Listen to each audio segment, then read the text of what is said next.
আটক করা হয়। সেখান থেকে এই বাটা থানা নেওয়া হয়, সেখান থেকে আদালত তাকে নিয়ে আসা হয়। তার বিরুদ্ধে অভিযোগ হলো যে সে ফ্যাসিস্টের একজন অন্যতম সহযোগী। গত 15 বছর যারা এই ফ্যাসিস্ট হাসিনাকে সহযোগিতা করেছে, তাদের অভিনয়ের মাধ্যমে, নায়ক গানের মাধ্যমে এবং বিভিন্নভাবে ফ্যাসিজম চালিয়ে যাওয়ার জন্য তারা সহযোগিতা করেছে, তার মধ্যে সে একজন অন্যতম।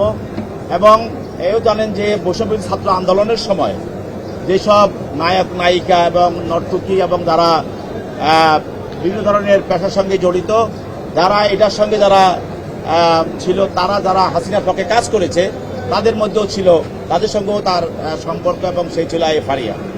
তা আজকে আমরা বলেছি যে এই ফ্যাসিস্ট হাসিনাকে বিভিন্নভাবে সহযোগিতা করেছে মানুষ।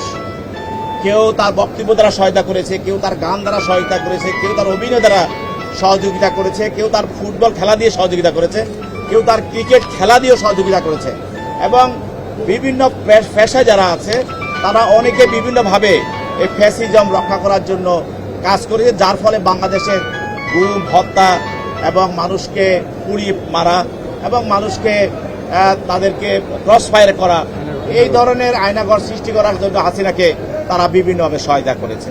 তো যেহেতু ফারিয়াকে তদন্তকারী কর্মকর্তা, অন্যান্য আসামি যাদেরকে গ্রেপ্তার করা হয়েছে, যাদের সঙ্গে তার তদন্তর বিষয় জিজ্ঞাসাবাদ করা হয়, এবং যখন এজাহারটা করা হয় তখনও তাকে এই ঘটনার সঙ্গে সম্পৃক্ত পাওয়ার কারণে তাকে এজাহারভুক্ত করা হয়।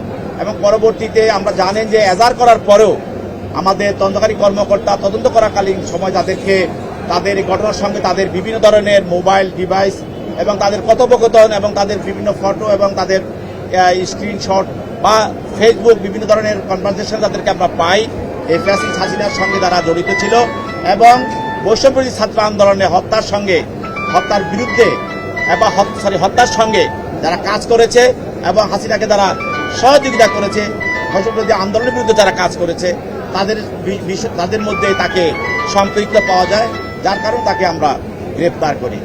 আজকে তার জামিন আংশিক শুনানি হয় এবং আগামী 22 তারিখে বিজ্ঞ বিচারক তদন্তকারী কর্মকর্তাকে তার বিষয়ে আরও কাগজপত্র সহ আরও তথ্য প্রমাণ সহ তাকে জামিন শুনানির বিষয়টা করার জন্য প্রতিবেদন দেওয়ার জন্য আগামী 22 তারিখ পাস নির্ধারণ করা হয় এবং আজকে তাকে সিডব্লিউ মূলে জেল হাজতে পাঠানো করা হয়। ঢালাইয়ের সেরা প্রিমিয়ার সিমেন্ট।